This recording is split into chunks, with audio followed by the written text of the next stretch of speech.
Baik, Assalamualaikum warahmatullahi wabarakatuh. Perkenalkan, nama saya Fanya Jinggar Hadian, 22 10 11 35. Di sini saya akan menjelaskan mekanisme pemeriksaan panggul dalam. Baik, untuk langkah yang pertama adalah memperkenalkan diri kepada pasien. Baik, Assalamualaikum Ibu, perkenalkan saya Bidan Fanya yang bertugas pada siang hari ini. Di sini saya akan melakukan pemeriksaan panggul dalam yang berguna untuk mengetahui apakah Ibu nanti bisa bersalin dengan normal atau tidak, dan juga untuk menentukan apakah panggul Ibu sempit atau tidak. Lalu meminta kontrak waktu dan meminta inform konsen. Baik Ibu, kira-kira nanti waktunya 15-20 menit, dan apakah Ibu bersedia? Dan juga untuk privasi Ibu sudah aman ya Ibu? Baik, bisa ditandatangani dulu Ibu. Baik, karena Ibu sudah menyetujuinya, di sini saya akan memulai menyiapkan alat dan cuci tangan terlebih dahulu ya Ibu. Kita akan cuci tangan dulu 6 langkah, lalu setelah itu kita menggunakan handscoon. Baik, setelah handscoon terpasang, kita akan melakukan full hygiene. Melakukan full hygiene dengan mengambil kapas yang sudah dicelup DTT, dikom, lalu menyangka juga bengkok. Lalu dibersihkan dari labia mayor terjauh, lalu dibuang ke bengkok, lalu labia mayor terdekat dibuang ke bengkok, labia minor terjauh buang, labia minor terdekat buang, lalu dari vestibulum sampai perineum. Setelah itu kita akan meminta Ibu untuk melepaskan pakaian bagian bawah dan juga meminta Ibu untuk menekuk lututnya dan juga mengoleskan diri agar otot panggulnya tidak tegang. Baik Ibu, di sini saya akan memulai untuk pemeriksaan dalam yang jika nanti terasa kurang nyaman bisa ditahan sebentar ya Ibu. Untuk yang pertama, kita akan memasukkan kedua jari kita ke dalam vagina Ibu dan tangan satunya digunakan untuk membuka vagina.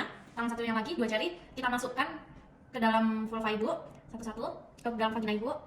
Lalu yang pertama kita akan meraba promontorium dan tepi bawah simfisis pubis. Jika teraba promontoriumnya berarti itu tandanya panggulnya sempit. Lalu kita juga meraba tepi bawah simfisis pubis. Lalu diberi tanda nanti kira-kira seberapa, nanti kita akan, ini adalah untuk mengukur konjugata diagonalis. Lalu untuk mengukur konjugata vena sendiri, nanti ini dihitung dikurangi 1,5 cm. Normalnya itu 13 cm. Lalu setelah itu kita akan meraba tepi atas simfisis dan ramus pubis dari dextra dan juga sinistra. Lalu setelah itu diraba totalnya itu di sepertiga linea innominata. Jika ada sepertiga linea innominata yaitu normal. Lalu setelah itu kita akan meraba dinding kafum. Ini tanpa mengeluarkan jari dari vagina Ibu ya. Meraba dinding samping kafum, dextra lalu sinistra. Ini normalnya tidak ada benjolan. Bila ada benjolan berarti itu tidak normal. Lalu setelah itu kita akan meraba kedua spinae sciatica. Bila spinae sciatica lancip, itu berarti panggulnya sempit. Apabila tumpul, berarti tidak sempit atau normal. Lalu setelah itu kita akan meraba sacrum. Turun ke bawah, kita akan meraba sacrum. Untuk normalnya sacrum berbentuk cekung. Lalu semakin ke bawah lagi kita akan meraba ospocygis. Ospocygis ini normalnya jika ditekan dapat bergeser ke belakang ataupun luntur. Lalu setelah itu kita akan naik meraba arcus pubis. Kita bisa mengira-ngira apakah arcus pubis ini ukurannya berapa derajat. Untuk normalnya sendiri, arcus pubis normalnya lebih dari sama dengan 90 derajat atau 90 derajat ke atas. Lalu setelah itu kita keluarkan perlahan jari kita. Lalu sudah selesai untuk pemeriksaan panggul dalam. Setelah itu kita bisa menyampaikan kepada Ibu apa hasil dari pemeriksaan panggul dalam Ibu tadi, apakah panggul Ibu sempit atau normal, dan bisa dilakukan persalinan normal atau tidak. Bila panggul Ibu sempit, kita bisa menyarankan Ibu untuk berkonsultasi ke dokter terlebih dahulu. Baik, setelah itu kita tutup dengan alhamdulillah bersama Ibu, lalu kita membereskan alat dan juga merapikan pakaiannya. Baik Ibu, pemeriksaan sudah selesai. Kami tutup dengan hamdalah bersama-sama. Baik, mungkin itu saja yang dapat saya sampaikan di pemeriksaan panggul dalam ini. Kurang lebihnya mohon maaf. Akhir kata, wassalamualaikum warahmatullahi wabarakatuh. Baik, Assalamualaikum warahmatullahi wabarakatuh. Perkenalkan, di sini saya Fanya Jinggar Hadian akan menyampaikan mekanisme vaginal touch. Untuk yang pertama, kita akan perkenalkan diri kepada Ibu terlebih dahulu. Baik Ibu, perkenalkan saya Bidan Fanya, bertugas pada hari ini. Di sini saya akan melakukan vaginal touch yang bertujuan untuk memeriksa apakah selaput ketuban Ibu pecah atau belum, lalu untuk memeriksa apakah kepala sudah turun atau belum. Untuk waktunya kurang lebih nanti 15-20 menit. Apakah Ibu bersedia? Ya, baik. Untuk selanjutnya, yang pertama kita akan meminta Ibu untuk melepas pakaian bagian bawah dan juga memposisikan Ibu dengan posisi dorsal recumbent atau kaki di lutut ditekuk. Lalu kita akan mencuci tangan terlebih dahulu. Ibu, saya izin untuk mencuci tangan dan mempersiapkan alat terlebih dahulu. Kita mencuci tangan dengan 6 langkah, lalu setelah itu kita mempersiapkan alat. Alat yang digunakan adalah bengkok dan juga kapas DTT dan juga handscoon. Untuk yang pertama kita dekatkan alat dulu ke Ibu agar mempermudah pelaksanaan. Lalu kita menggunakan handscoon. Lalu setelah ini kita akan melakukan vulva hygiene. Baik Ibu, di sini saya akan melakukan vulva hygiene ya Ibu.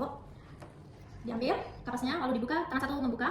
Kita bersihkan labia mayor paling jauh, dibuang ke bengkok. Labia mayor paling dekat, dibuang ke bengkok.